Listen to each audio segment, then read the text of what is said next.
Hello everyone, मैं ममतेज गुप्ता। आज देखेंगे 8th क्लास एनसीईआरटी चैप्टर 2 के क्वेश्चन आंसर। और इसके हमने थ्योरी का पार्ट पहले कंप्लीट कर लिया है, उसके बाद हम ये क्वेश्चन आंसर कर रहे हैं। आइए देखते हैं। क्वेश्चन नंबर 1, भूमि का उपयोग किन कार्यों के लिए किया जाता है? ए वन्यकी, बी उद्योग, सी खनन, डी ये सभी। तो इसका जो सही आंसर है वो है डी ये सभी। ठीक है, जो भूमि का उपयोग एक वानिकी का मतलब है वन लगाना या वन उगाना, और उद्योग का मतलब आप जानते हो, खनन का जब हम पृथ्वी के गर्भ से खनिज पदार्थों को निकालते हैं तो उस प्रक्रिया को हम बोलते हैं खनन। आइए नेक्स्ट देखते हैं। भूमि का उपयोग किस पर निर्भर करता है? ए स्थलाकृति पर, बी मृदा और खनिज पर, सी जलवायु पर, डी ये सभी। तो देखिए, भूमि का उपयोग उसकी स्थलाकृति पर भी निर्भर करता है। अगर उसकी जैसे आपको उपयोग करने के लिए भूमि चाहिए, मान लीजिए आपको क्या है, खेती करने के लिए जमीन चाहिए, तो अगर वो समतल है तो आप उसको चुनेंगे ना। और फिर वहां का एटमॉस्फेयर ठीक होना चाहिए, ठीक है, जैसा आपको चाहिए। अगर आपको गर्म में रहना है तो गर्म वाला होना चाहिए, ठंडा में रहना है तो ठंडा वाला। तो भूमि का जो उपयोग है वो इन सारी चीजों पर निर्भर करता है। मृदा पर, मृदा यानी मिट्टी वहां की कैसी हो, और खनिज, खनिज का मतलब है कि जहां आप रह रहे हैं, जो भी आप व्यवसाय कर रहे हैं या आपके उपभोग के लिए, अपने खाने पीने पहनने ओढ़ने के लिए जिन खनिजों की जरूरत है, अगर वो सारे खनिज वहां पर उपलब्ध है तो वहीं तो आप रहेंगे ना। तो भूमि का जो उपयोग है वो इन सारी बातों पर निर्भर करता है। तो इसका आंसर है डी। नेक्स्ट देखते हैं। भूमि के आधार पर पृथ्वी को कितने भागों में बांटा गया है? ए 2, बी 4, सी 3, डी 1। तो इसका जो सही आंसर है वो है ए।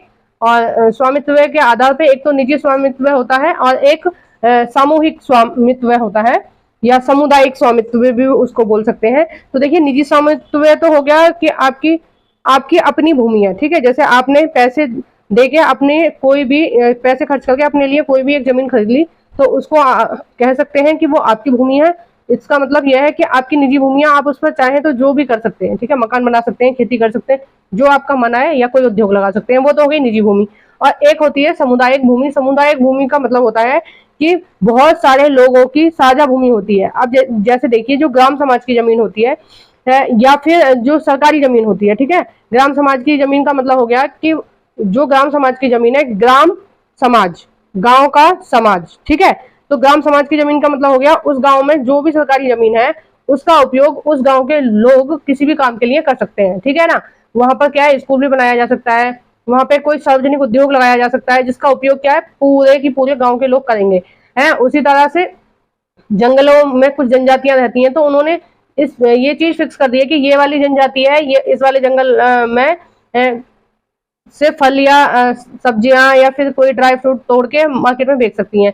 तो वो क्या है, एक पूरे समुदाय का हो गया जंगल, ठीक है। इतने सारे लोगों का वो जंगल हो गया कि भाई तुम जैसे कोई भी जनजाति है, बैगा जनजाति है या नागा है, ठीक है, ओम जनजाति है, कोई भी जनजाति है, तो हम उसको क्या है, कुछ सुविधाएं मिलती हैं। तो उन सुविधाओं का मतलब है कि जैसे जंगल, उनको बता दिया कि ठीक है, ये वाले जंगल में से आप जो चाहे कर सकते हैं और कुछ भी सामान लेके बेच सकते हैं। तो उसको हम क्या बोलेंगे, सामुदायिक भूमि। यानी कि सामुदायिक भूमि पे क्या है, किसी एक आदमी का अधिकार नहीं होता, पूरे की पूरे समुदाय का होता है, पूरे की पूरी जगह का होता है, ठीक है। अब देखिए, जैसे पार्क वगैरह होते हैं, तो वो क्या हो गए, वो सामुदायिक भूमि हो गई। पार्क में क्या है, कोई आप जा सकते हैं घूमने, उसमें आपको कोई नहीं रोकेगा, क्योंकि वो समुदाय की जगह है, ठीक है। आप घूमो फिरो, जो करना है वो करो वहां पे, तो आपको कोई मना नहीं कर सकता, क्योंकि वो क्या है, पूरे समुदाय की है। अगर किसी ने अपने घर में गार्डन लगा रखा है और आप उस गार्डन में घूमने जाएंगे, तो वो घर का मालिक पूछेगा कि भाई तुम ऐसे नहीं घूम सकते, ये मेरा खुद का गार्डन है। या अगर उसका मन होगा तो वो आपको घूमने देगा, उसका मन नहीं होगा तो नहीं घूमने देगा, क्योंकि वो उसकी निजी संपत्ति है, ठीक है। तो आप किसी की निजी संपत्ति में उससे बिना पूछे कोई भी क्रिया नहीं कर सकते हैं। लेकिन जो सामुदायिक भूमि होती है, या सामुदायिक भूमि बोल सकते हैं, या उसको सामूहिक भूमि बोल सकते हैं, तो उसमें क्या है, आप कोई भी व्यक्ति उसको इस्तेमाल कर सकता है। नेक्स्ट देखते हैं।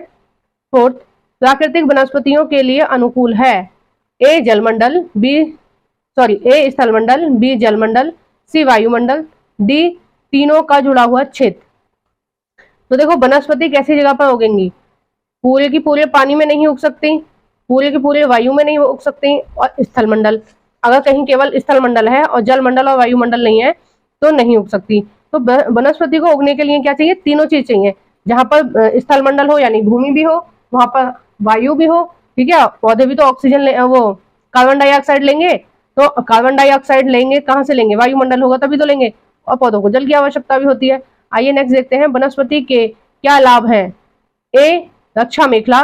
देखो रक्षा मेखला जो लगाई जाती है वो तटीय क्षेत्रों में लगाई जाती है, और तटीय क्षेत्रों में क्या करते हैं कि तटीय क्षेत्रों में जो हवा का फ्लो होता है, ठीक है, वो बहुत ज्यादा होता है, ठीक है। ज्यादातर जो तूफान बनते हैं वो तटीय इलाकों में बनते हैं, मैदानी इलाकों में तो नहीं बनते हैं।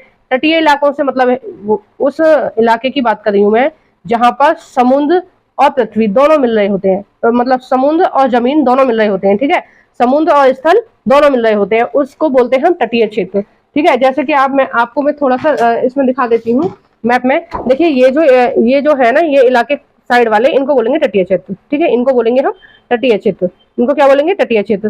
तो जो तटीय क्षेत्र होते हैं उनमें क्या होता है, जो हवा है वो बहुत तेज गति से आती है, तो मृदा अपर्दन के लिए या तूफान की गति को कम करने के लिए क्या लगाया जाता है, रक्षा मेखला लगाई जाती है। रक्षा मेखला का मतलब होता है कि बिल्कुल किनारे किनारे पे, ठीक है, ऐसे यहाँ किनारे पे क्या है, बहुत सारे पेड़ लगा देंगे, ताकि जो हवा आएगी तो वो पहले उन पेड़ों से टकराएगी, तो उसका फ्लो क्या हो जाएगा, थोड़ा कम हो जाएगा, और फिर वो मैदानी भागों में प्रवेश करेगी, ठीक है। नेक्स्ट है भूमि एवं जल संचय, ठीक है, भूमि के अंदर जो जल संचय है उसकी बात हो रही है। सी है कागज, और डी है ये सभी। देखो कागज से मतलब होता है कि जो कागज बनाया जाता है वो वनस्पतियों से ही तो बनाया जाता है, यानी कि जो ठंडे प्रदेशों के में पेड़ मिलते हैं उनसे क्या बनाया जाता है, उनकी लुगदी बना के पेज बनाए जाते हैं या कागज बनाया जाता है ना। तो इसका जो सही आंसर हो गया ये सभी। तो पेड़ों का हम प्रयोग किसके लिए करते हैं, ये सभी के लिए करते हैं। देखिए अगर जहां पौधे होंगे तो जाहिर सी बात है कि वहां की जो मृदा होगी उसमें क्या है, नमी होगी, ठीक है, उसके अंदर क्या है, पानी होगा, क्योंकि जो पौधों की प्रकृति क्या होती है, वो नीचे से जल को खींच लेती है। मिट्टी में जितनी भी नीचे जल होगा, जड़ें क्या है और नीचे फैलती जाएंगी, और नीचे से क्या है, पानी को खींचती रहती हैं अपनी तरफ। तो अगर वनस्पति जहां पे होंगी वहां जमीन में पानी होगा ही होगा, ठीक है ना। नेक्स्ट देखते हैं, किन दवाइयों से गिद्ध की किडनी खराब हो गई। ए डिक्लोफेनिक, बी एस्प्रिन, सी इबोब्रोफेन, और डी है ये सभी। देखो ये सभी है इसका आंसर, कि इन दवाइयों से क्या है, गिद्ध की किडनी खराब हो गई। और ये क्या है, सी टेट का बिल्कुल फेवरेट क्वेश्चन है, और जिस साल मैंने एग्जाम दिया था उस साल भी ये क्वेश्चन आया था, ठीक है ना। सी टेट का जिस साल मैंने एग्जाम दिया था उस साल भी ये वाला क्वेश्चन आया था, और ये 8th क्लास एनसीईआरटी से है। और ये जो इसका कहने का मतलब ये है कि जो हमारे जितने भी मवेशी हैं या जो भी जानवर हैं उनको क्या है, पीड़ानाशक दवाई दी जाती थी, यानी कि उनको जो किसी भी कहीं भी दर्द हो रहा है किसी भी जख्म में, तो उनको क्या है, एक पीड़ानाशक दवाई दी जाती थी। तो ये सारे क्या है, पीड़ानाशक दवाइयों के उदाहरण है। तो ये जिसमें क्या है, ये रासायनिक पदार्थ मिले होते थे, और उनको जो दवाई दी जाती थी वो खाते थे, और वो उनका दर्द क्या है, काफी हद तक ठीक हो जाता था। लेकिन जब वो मवेशी मर जाते हैं या जब वो जानवर मर जाते हैं, इन दवाइयों का प्रयोग कर रहे हैं निरंतर, और उनकी मृत्यु हो जाएगी, तो फिर उनको क्या है, उनको गिद्धों ने, उनको जो खराब मांस वगैरह होता है वो उसको क्या खा लेते हैं, गिद्ध खा लेते हैं। तो बहुत बाद में पता चला कि ये इन दवाइयों के इस्तेमाल करने से जो जानवर इनका इस्तेमाल कर रहे थे, और बाद में जब उनको गिद्धों ने खा लिया तो गिद्ध की क्या है, किडनी खराब हो गई। और धीरे धीरे ये प्रक्रिया बहुत सालों तक चलती रही, और धीरे धीरे क्या है, जो गिद्ध हैं वो विलुप्त होने की कगार पर आ गए। और फिर जब रिसर्च से ये पता चला कि गिद्ध क्यों विलुप्त होते जा रहे हैं, क्योंकि उनकी किडनी खराब हो रही है। और उनकी किडनी क्यों खराब हो रही है, कि ये जो दवाइयां हैं जिसे नॉर्मल जानवर खा रहे हैं, और उनके वो नॉर्मल जानवर खा रहे हैं, और उन जानवरों को क्या करते हैं, गिद्ध खा लेते हैं। जब वो मर जाते हैं तो उनको क्या है, गिद्ध खा लेते हैं, तो गिद्ध उनकी वजह से उनकी किडनी खराब हो गई, ठीक है ना। आइए नेक्स्ट देखते हैं 7, कौन सा मृदा निम्नीकरण का प्राकृतिक नहीं है। कौन सा मृदा निम्नीकरण का प्राकृतिक कारण नहीं है, ठीक है, कारण रह गया यहाँ पे, ठीक है, ये टाइपिंग मिस्टेक हो गई है, यहाँ पे क्या आना था, कारण।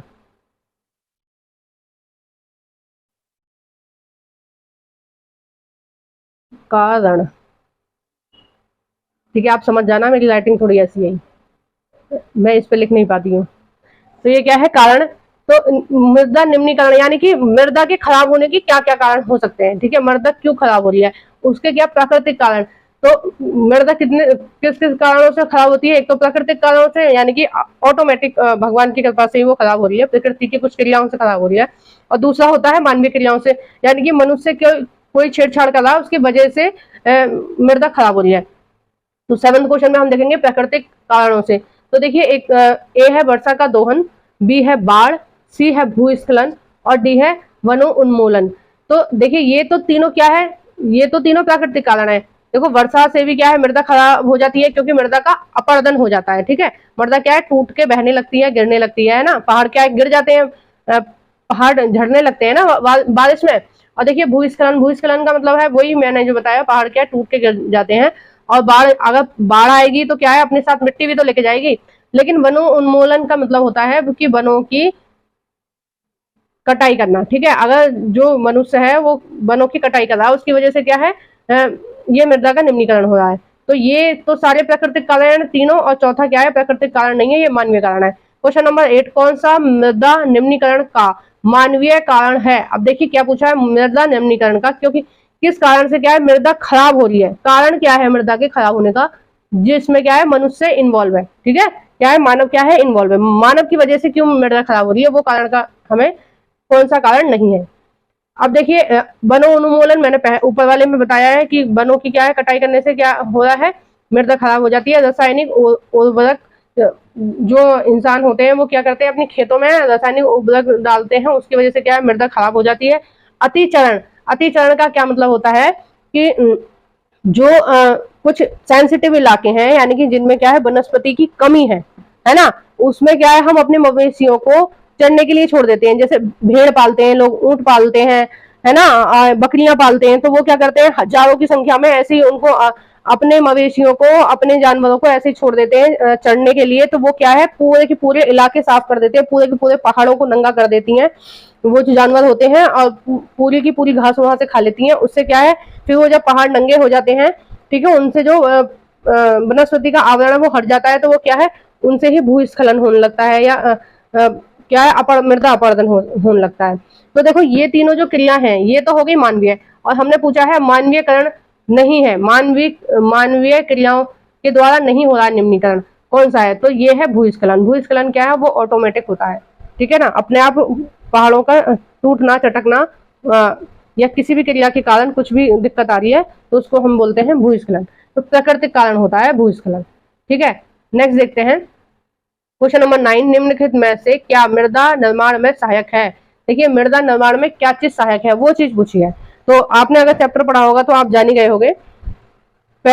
ऑप्शन नंबर ए है जनक चट्टान, यानी कि सबसे पहले क्या है, जनक चट्टान होती है, और जनक चट्टान क्या है, टूट फूट कर महीन कणों में बढ़ जाती है। तो जनक का चट्टान का होना आवश्यक है मृदा निर्माण के लिए। दूसरा है जल वायनिक। जल वायनिक का मतलब होता है कि उसमें क्या है, मृदा को छोटा छोटा तोड़ने के लिए, या फिर उसको थोड़ा सा गीला होगी तभी तो वो मृदा बन पाएगी। क्योंकि मृदा के लिए क्या चाहिए, मिट्टी चाहिए, ठीक है, या बालू चाहिए सूखी, और पानी होना चाहिए, है ना। और तीसरा है जैव पदार्थ। जैव पदार्थ होता है ये जो पेड़ पौधे जो टूट के गिर जाते हैं और पानी की वजह से वो गल सड़ जाते हैं, उनको बोलते हैं जैव पदार्थ। ठीक है, वो क्या है, जैव पदार्थ में बदल जाते हैं, या इसको हम ह्यूमस भी बोलते हैं।